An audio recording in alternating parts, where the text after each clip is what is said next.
It's not that much of a small secret on this channel that I'm a bit of a big fan of the Crash Bandicoot games, and well, with good reason, give or take. The first two games were actually among some of the first games I ever played in my life, so they do have a lot of sentimental value to me, as well as the later games in the series, them being essentially the building blocks of my childhood, or at least in regards to gaming. Well, them, Jak and Daxter, Ratchet & Clank, Spyro, etc, etc. So I guess you can call me pretty much more of an OG fan type, to say the least. Kinda somewhat to the point where I don't even really mind the quote-unquote bad games of the series. I have a pretty high tolerance to stuff like that. If that fuzzy little rodent was on the cover, you know my ass was gonna play. And honestly, it's kind of funny seeing the evolution and change the series actually had gone under. Seeing Naughty Dog's departure from the franchise, which solely sucks, because it would have been awesome to see the team that worked on Jak and Daxter, see what they would have done had they had the Crash license still, considering what changed for that series, and in terms of both not only gameplay but also story, Amy Hennig and several other various writers working on them. So it would have been interesting to see what she and others would have attributed to Bandicoot franchise had it still remained in their grasp, but we can only dream. Other developers arguably has done their best to a certain degree. Granted, it could be down to publishers and so on and so forth of them losing track of time, or them losing development, or things being set back. Don't believe me, just look at behind the scenes of Crash Twinsanity and how much of a mess that game's production actually was, and explains why it's such a bucking mess at launch, or well, still today at least.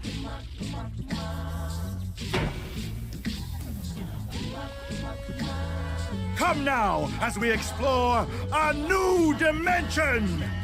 It should have been 2 new dimensions, but we ran out of time. And to fast forward a couple years, give or take, to Radical Entertainment, another studio that held the Crash license for a bit. A studio not many fans really liked the reins of, and somewhat with good reason. Now, I'm aware of the other games that they themselves created, but right now we're going to be focusing on the 2 big ones that people really talk about whenever the studio is brought up, that being Crash of the Titans and Crash Mind Over Mutant. We're not really going to talk about Crash Tag Team Racing or any of the other ones, mostly just for the sake of brevity, but if any of you want to hear my thoughts on Crash Tag Team Racing, please let me know in the comments below. Alright, now let's continue. Almost from the get-go, both of these games have a very massive change in comparison to the previous entries in the past. That being, well, obvious art style and overall change of pretty much the majority of the cast. Granted, there are some, like Cortex and Nina, that do retain some of their old design aesthetic, just somewhat updated a bit. Hell, you kind of see that in the more recent game Crash 4, but for others, like Tiny... Yeah, I'm really sorry about that. I wish some sort of reconciliation was possible here. And frankly, I'm still mad about the last game. You didn't even invite me. That really hurt. Who is nothing at all like his previous counterpart.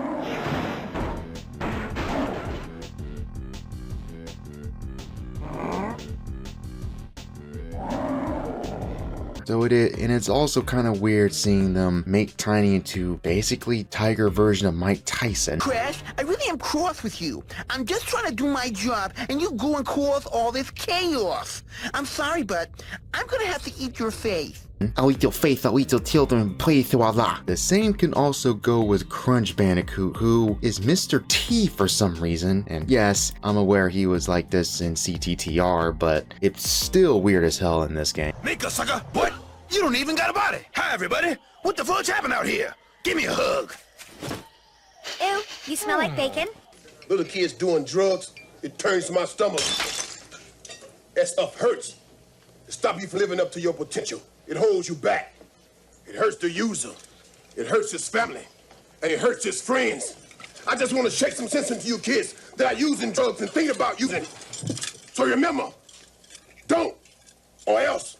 Coco looks fine, Engine looks fine, the Mask Brothers, Aku Aku and Uka Uka, odd update. I never really minded it, but I knew many a fan did not like the overall change in look, and I don't really blame them. Everything looks completely different, and if you pretty much show them side by side, you told me they were the same character, I probably wouldn't believe, and the same probably goes for the rest of the fans of the series. And let's bring it to the title character himself, Crash Bandicoot, who no longer is sporting his fingerless brown gloves. He rather has these odd had tribal tattoos on his arm, which make him look very weird. Like, almost as if he's like a wrestler or some shit. I don't know. That's what I always thought. Like, seriously, show him right next to Roman Reigns. Honestly, don't those two look alike? I don't know. I can't be the only one who sees it. Even though some consider this to be a bit of a reboot, it's very apparent if you play the games, especially playing them back to back to the other ones. This is technically more of a soft sequel of anything. Things like the Evolve Array, Nina's School, and the events of Twinsanity to an extent are all pretty much brought up in these two games, but Tiny's appearance, Crunch's attitude, and several other things kind of throws a wrench that this is a straight up sequel to the previous entries. But to be fair, Crash has always had a bit of a light continuity to an extent, and also to be fair, Crash Bandicoot isn't really the franchise known for having a really strong narrative, and don't bullshit me on that, but that's coming from an actual fan. Like honestly, I remember Ratchet and Clank's narrative way more than Crash Bandicoot 2's narrative, which is nothing more than a backdrop for you to just go around the levels collecting crystals and smashing every box you can so that way you can get the gems. So I'm more than willing to forgive them on certain aspects of faulty continuity, and to be honest, the fact there is a continuity at all is somewhat commendable. But enough about design. Let's talk about Titans as a whole, then we'll talk about Mind Over Mew, or Mom, shall we say. Now the story is rather simple, especially for a Crash game, just fine.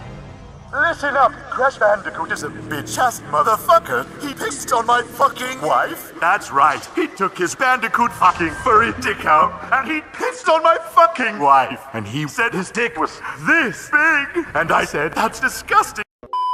Coco is actually captured, Crunch is frozen, and Cortex has an evil plan of stealing all the mojo from the temple and various other areas to create a giant robot that will destroy Wumpa Island and take over the world. Now this plan is somewhat thwarted by Crash near the beginning, and Uka Uka, growing tired of Cortex's constant failing, employs Nina Cortex to take up where Neo left off, making her the main villain of the story, which is kinda awesome, since she's not really the main villain in that many Crash games, to be frank, making this one stand out in some aspects. Gameplay, however, this is kind of where I actually have some issues with. Granted, it's okay, it's a simple beat 'em up with the jacking mechanic, and what that is that you beat up a mutant enough until all their stars are full, so that way you press a circle button and you can jack on top of them, thus allowing you to control them. And considering certain bosses and certain levels in the game, you have to work your way up. So when you're on square 0, you fight a lower level mutant, thus jacking him, and fighting upper level mutants till you work your way up to the final boss, thus controlling him, destroying whatever obstacles or anything in the environment for that level for you to progress. Very standard and straightforward. You have a couple of these littered throughout the game, so it doesn't completely overstay its welcome, but the overall design and different game flow of each mutant does offer some level of variety. But the biggest issue here is that because the fact there are so many mutants in the game you take control over, it's very shallow in terms of gameplay and overall design. It's just very simple combos. Square, square, triangle, or square, square, pause, triangle, if you catch my drift. There isn't that much you can do. Sure, each mutant controls differently, has different moves and different level of attack, and each attack has different power and scaling, as you can tell as you play throughout the game. The Spike plays different, the Stench plays different than the Snipe, and so on and so forth. And if you Crash fans just realize that I'm not really talking about Crash all that much, yeah, you can see why some fans did not like this game in terms of combat, because, well, not only is the platforming aspect of the game almost completely gone, if anything, it's just almost sidelined. Sure, there's some platforming, but it's not the mainstay, which really sucks knowing that this franchise technically was a platformer franchise, something akin to Mario. So seeing it make its transition to a beat 'em up type, and a beat 'em up type where technically the character you're playing isn't exactly the main point of the overall combat, it's actually the mutants that you control, thus somewhat taking focus away from Crash himself. I remember one of my friends actually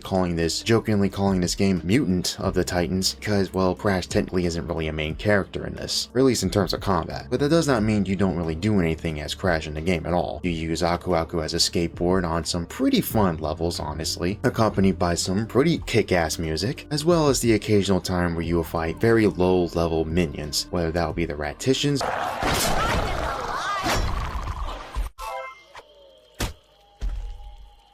Growing dark. Day, Arbor Day, Secretary's Day. Hey! I swear, I cannot be the only one who only hears SpongeBob. I've soiled the good Krusty Krab name. Soiled it. Soiled it. Soiled it. Soiled it. Soiled it. Soiled it. I command you to stop that. Stop that and return to your post. Where's the off button on this thing? But you not only fight them, you also fight the koalas and Injun's monkeys and even Nina's very annoying furry clones.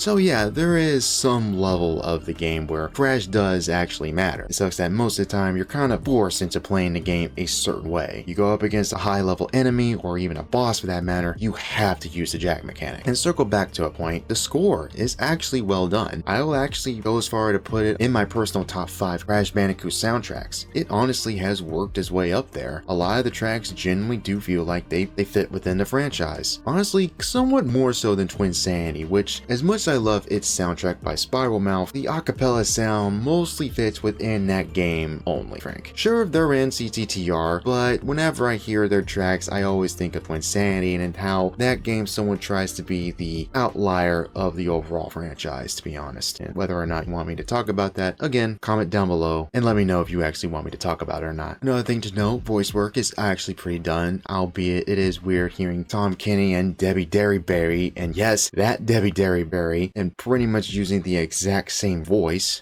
Robo Barber prototype engaged. Online. Ta-da. You rock.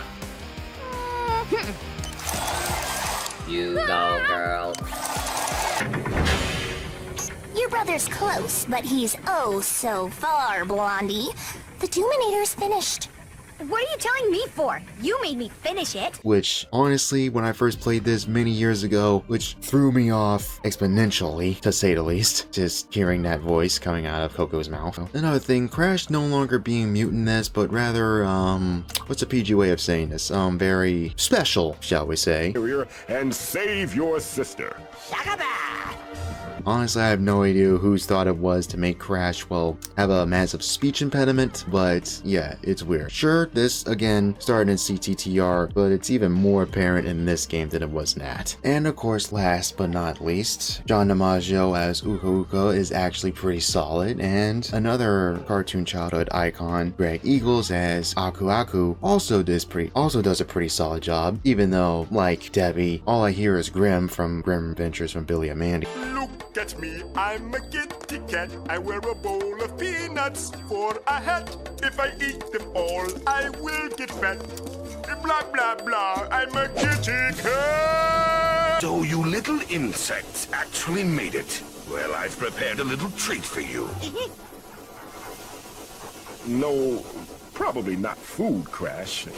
A bad treat. So to be honest, the game is somewhat a bit of a mixed bag, even for me. And don't get me wrong, I like the game, even though the gameplay is rather mixed, but it has a neat flow to it. It has a very linear structure. Win a level, you go into menu, you pick the next level. Very simple, something that won't be the case in Mind for Mutant, you will see in a second. But other than that, if you're a massive Crash fan, don't be afraid to try this out, at the very least. Give it a try. You may not like it, you might will like it, but we shall see. It's been a long time, so there's no harm in picking it out for, well, if you can find a used copy, or hell, just go on Vim's Lair and just get it on your emulator. But other than that, overall, Crash of Titans is rather mixed, but somewhat earned recommendation for me, in a weird way, if you're a Mecha fan. If you're not, this may not be the game to start your Crash Bandicoot deep dive, shall we say. I still recommend Crash 1, I still recommend Insane Trilogy, or even the classic Insane Trilogy for newcomers and people who want to try out this franchise, especially since just how different those games are compared to, well, these two ones, which is kind of funny in retrospect, seeing how Crash 4 turned out and how much it actually does a good job of not only emulating but also updating Naughty Dog's original design.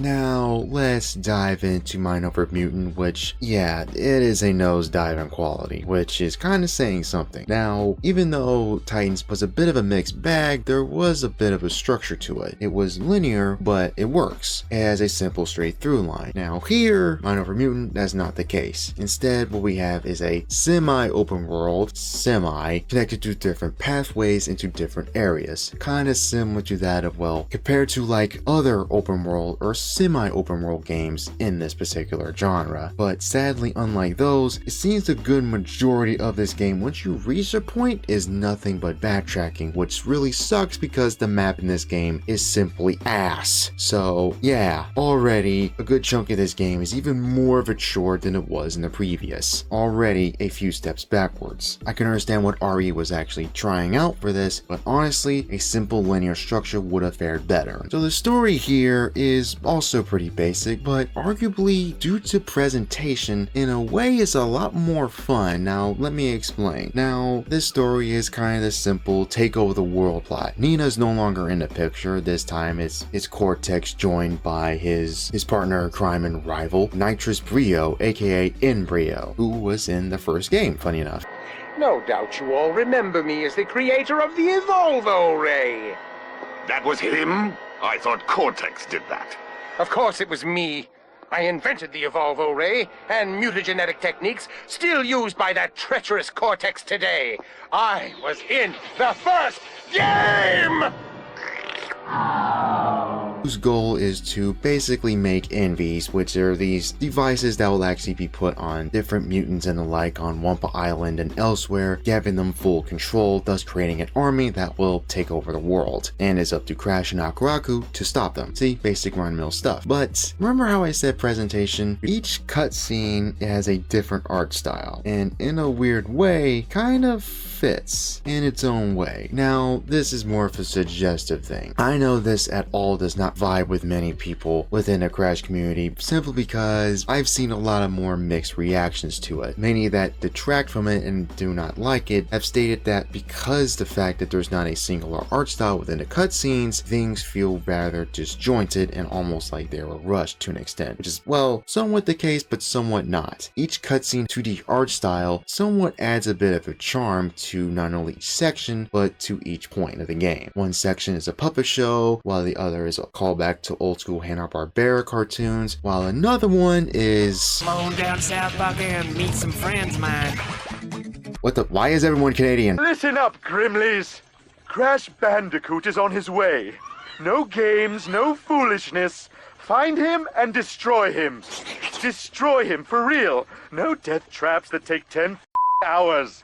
Just more money, you know. Canada doesn't get enough money. Now, gameplay is roughly the same, not that much of an evolution of the previous game, which is somewhat fine and expected. It's usually the case for some sequels, just build off of what you have, so that way you don't have to build everything from scratch, which is understandable. There is a bit of an upgrade system you have to the mutants, which is cool, as well as the fact you can switch between having one and then switching back to Crash mainly, or switching between two of them, which does add a bit of variety, even though at a point in time you're gonna have to ditch one of them depending upon what level you are in, which kind of sucks. And level design is somewhat basically the same as Titans to a certain degree. Sure, there's a lot more different spaces in different areas, albeit some of them make absolutely no sense when you actually stop to think about them, which honestly is Crash Bandicoot, so keeping up a tradition in some regards, I guess. But either way, going back, it is good to see that there is some difference between Titans and Mind Over Mutant. If you show gameplay back to back, you can somewhat tell that there is a difference between the two games, which is awesome to a degree. But like mentioned to an earlier point, the structure is somewhat all over the place. Once you reach a certain point in the game, it just forces you to backtrack for the sake of argument and just pad out the runtime of the overall game, which is never fun and never really a good sign. Granted, I know there are many games that do backtracking, but there's a reason why as game progressed to 2000s onward, backtracking kind of stopped being a thing unless you had certain items and you're trying to get something high level in the game or trying to get a certain secret or a secret weapon in the game, which is is usually why people would do it. It wasn't exactly mandatory, shall we say, if that makes sense. So honestly, Maw's a bit even more of a mixed bag than Titans, to be honest. Now, I won't go as far to say that is a bad game, because honestly, it really isn't. It plays fine. I didn't have any major issues with it per se, but overall, the backtracking aspect and how it just balloons the game, there's no actual fast travel in the game, which really would cut down a massive flaw that I actually have with the game, as well as just not make it feel as much of a chore than it actually was, does really bog it down, and that's a really damn shame. Because honestly, I do think that somewhere in the game, there are some levels of improvement to the previous one. It's just, had they stuck with their guns and gone with a simple linear format like they did in the past, honestly would have fine. Thus, having more linear, more focused levels would actually allow them to beef things up even more so, as opposed to, well, having more shallow levels that will connect you over to the next area. You know what I mean? So, to be honest, I have a hard time recommending this game as opposed to the previous. Granted, I won't go as far to say it's bad, not because I'm some dumbass fanboy or because I'm incapable of criticizing something, but rather because it's just how mixed this game is, even in comparison to Titans. Honestly, overall, it's not that much of a shock to me, at least, that I dumped more hours in Crash into Titans than Mind Over Mutant, simply because Titans is arguably more fun in extent. Sure, there are issues with that game, but there are some levels that I would occasionally go back to, as opposed to here, there isn't really that much of a choice. You have to play the game from start to finish, and that's about it. There is no going back. If you want to play the game or a certain level, well, screw you, you have to play the game all over again. Hit new game and new save. So overall, these two games back to back. Now, what are my thoughts? Well, now, are these games as bad as many fans would say? Not exactly. And honestly, I would go as far as to say they're somewhat better than most people would remember, for some aspects. Yes, there's some fun to be had in both, but both of them have flaws, and definitely for Maw's sake. But overall, I will not lie, I had a lot of fun going back to these two games. So in a way, I do somewhat recommend them simply for mega fans who may have turned these games off way back or just lost interest. Honestly, give this a shot. Don't be afraid to get the ISO files when you can, or get the used copies when you can. Maybe dust up that old case if you have it. Try it out again, and if you can't power through it, then, well, look at the bright side. At least you have a drink coaster. Finally! Oh, if I had nipples, they'd kill right now! My brother, what did they do to you? That treacherous dog Cortex stole my power! All my bad mojo has been drained and put into envies that he sent all over the world. All over the world? All over the world. So yeah, there you go. There was something new for this channel. Hope you guys enjoyed that. And also, hopefully soon, I'll be doing more review style type videos for older games that people either don't really know or care about. And don't be afraid to shout out your personal recommendations of games that you actually would like me to play and get my thoughts on. And once again, if you actually want me to talk about CTTR, do not be afraid to let me know in the comments or at me in a Discord whenever possible. Okay? So yeah, hope you guys enjoyed this video. Take care and, well, stay chill.